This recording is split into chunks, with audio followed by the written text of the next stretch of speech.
Fala galera, tudo bom? Então galera, nessa aula nós vamos falar de eletrólise. Vamos ver o que é eletrólise e o primeiro tipo de eletrólise. São duas, ígnea e aquosa. Nós vamos ver a mais simples, que é a ígnea. O que é eletrólise, galera? Produção de substâncias por meio de um processo não espontâneo, né? E a partir da oxirredução causada por uma descarga elétrica.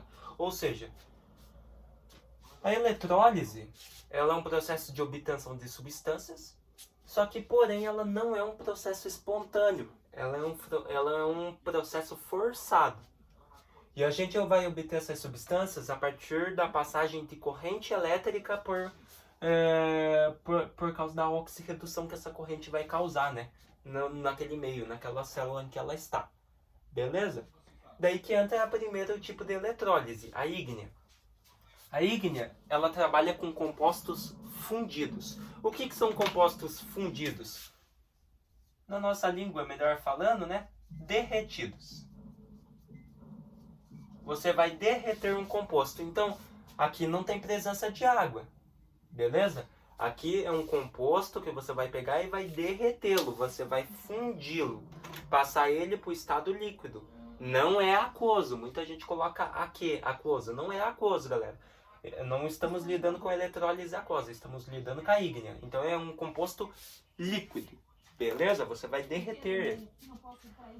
Por que a eletrólise, galera? Ela é um processo de produção de substâncias por meio de uma corrente elétrica. Porque ela utiliza pilha no meio de tudo isso, ou seja, uma produção de corrente.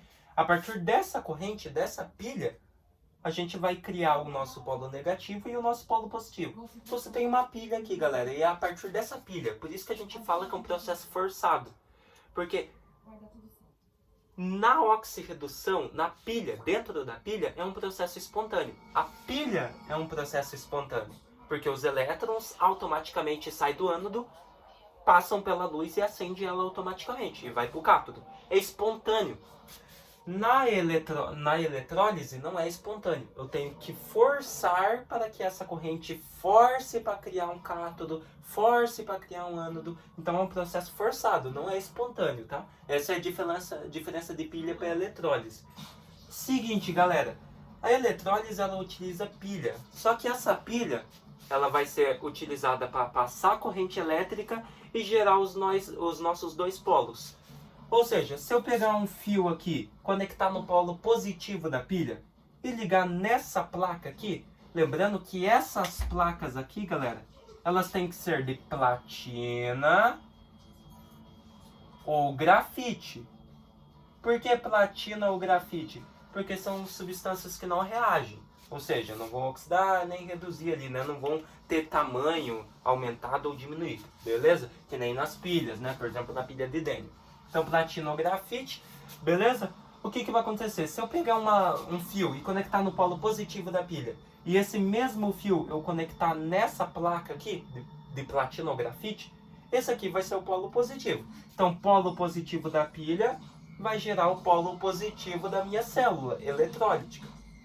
E o polo negativo da pilha vai ser o meu polo positivo aqui na minha solução. Ou seja, a partir da pilha eu tenho o polo positivo e o polo negativo. Qual que é o inverso também aqui, galera, da eletrólise para pilha? Na eletrólise, o ânodo era o polo negativo. Na eletrólise, o ânodo é o polo positivo. Na pilha, o cátodo era o polo positivo.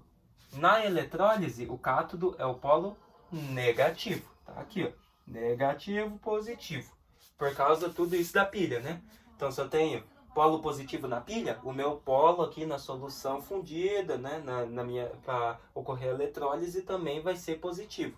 E o polo positivo é o ânodo. Porém, no ânodo continua ocorrendo oxidação. Sempre a mesma coisa. Ânodo ocorre oxidação, cátodo ocorre redução.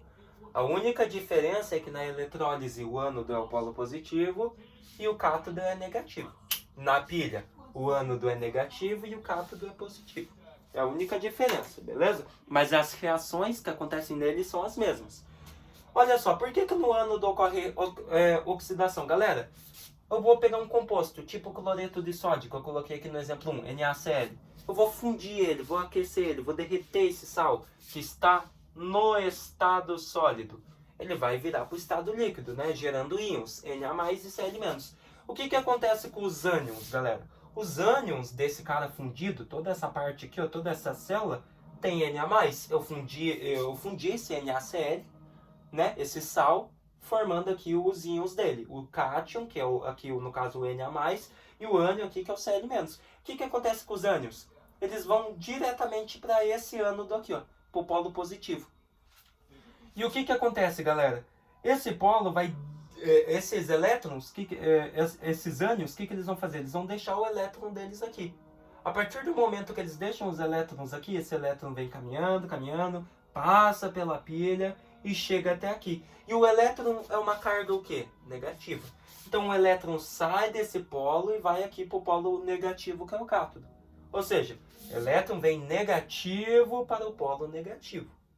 Beleza? Por isso que no cátodo ocorre redução. Ou seja, o elétron que sai desse polo aqui vem para ele. Ou seja, quanto mais ganho de elétrons, redução. Quem ganha elétron sofre redução. E quem está ganhando elétron? O cátodo, o polo negativo. E quem está perdendo elétron aqui nesse caso? O polo positivo. Por isso que o polo positivo é o ânodo. E ele sofre oxidação. Ele está perdendo os elétrons do ânion que foi para ele. Beleza? É isso que acontece. A partir disso, agora que você entendeu o que é eletrólise ígnea, que é uma eletrólise que trabalha com composto derretido, tem como eu fazer a equação global desse composto, dessa célula? Vamos supor que eu pegue o cloreto de sódio, o exemplo mais simples que tem, o NaCl, e funda ele, derreta ele. O que vai formar? Na e Cl-, não é isso mesmo? É isso. A partir dele, o que você vai obter? Você tem que obter a semi-reação do Na+, e você tem que obter a semi-reação do Cl-. Então, olha só, galera. Na+, eu sei aqui, ó, que esse cara vai para o polo positivo. Então, eu sei que esse Na+, ele está sofrendo o quê?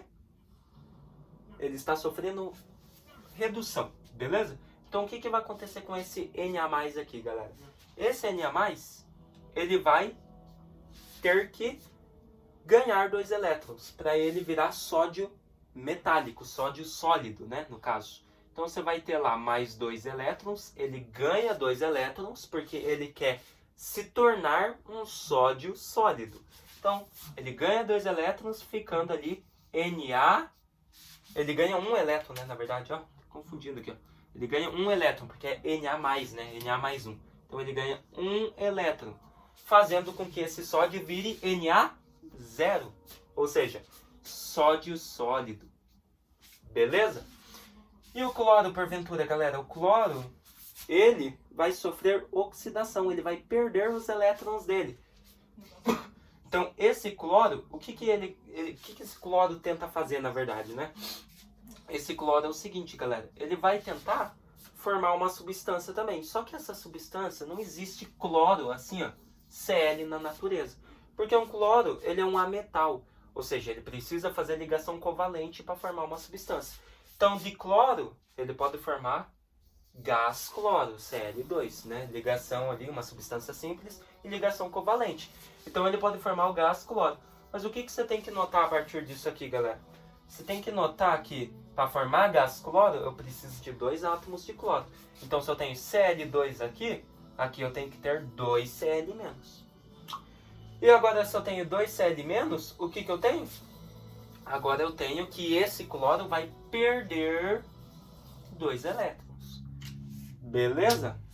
Ele perde 2 elétrons, né? Só arrumar aqui, ó, para ficar melhorzinho essa parte do Na, né, galera? Na+, então, vem pra cá. Esse Na+, quer virar Na0, né? Então, fica aqui, ó, Na0. Porém, para isso, ele tem que ganhar 1 elétron. Pronto, agora tá certinho. Eu tinha invertido aqui a parte do 1 elétron, né? Então, aqui nós temos a nossa querida reação, né? as nossas semi-reações. E a partir disso, galera, nós podemos multiplicar elas, né? Quer dizer, eliminar o que a gente tem em comum.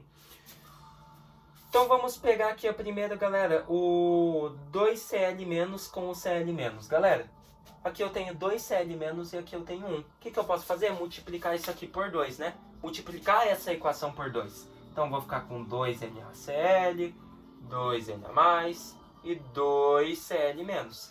Opa, agora eu posso cortar. Seguinte, 2 elétrons com 1 elétron. Galera, eu posso cortar elétron com elétron, que eu não preciso dele. Eu não quero formar elétron. Mas só que aqui eu tenho 1 e aqui eu tenho 2. Então multiplica essa equação aqui por 2 também. Então fica 2Na+, aqui fica 2Na0. E aqui nesse caso não é 1, é 2. Lembra que eu multipliquei essa equação por 2. Então agora eu tenho 2 elétrons aqui e 2 aqui. Corto eles. E corto aqui o 2Na+ com o 2Na+ também. Formando a minha equação global, né, galera? Formando essa equação aqui, ó. Vou pegar tudo que sobrou aqui, ó, do lado do reagente. Então, do lado do reagente, o que você nota que sobrou? 2NaCl. Então, você vai colocar aqui, ó, 2NaCl. Passando a ser, o que sobrou aqui, galera? Aqui sobrou 2Na0, que é o dois átomos, né, de sódio sólido, mais, e o que sobrou aqui, galera? Sobrou também o Cl2 gasoso, que é o gás cloro que eu formei ali. Cl2 ali, né, gasoso. Beleza? Então tá aí, galera, a minha equação global para este carinha. Fechou? Então ficou 2NaCl passando a ser 2Na, né, sólido, e gás cloro lá, Cl2. Beleza? Então as substâncias que eu formei aí, ó, sódio sólido, né, sódio metálico, e gás cloro foram formados nesta eletrólise ígnea, beleza? Esse aqui é um exemplo mais simples aí que tem, né, que é a fundição, né, o derretimento do NaCl. Outro exemplo que nós temos, o iodeto de cálcio, né, CaI2, também é muito utilizado. Não vai caber aí na aula, porque ela vai ficar muito grande, galera, mas vou gravar um vídeo fazendo aqui a eletrólise ígnea desse cara, beleza? Então é isso aí, galera. Espero que vocês tenham gostado dessa aula e entendido aí um pouquinho sobre eletrólise ígnea, tá bom? Até a próxima.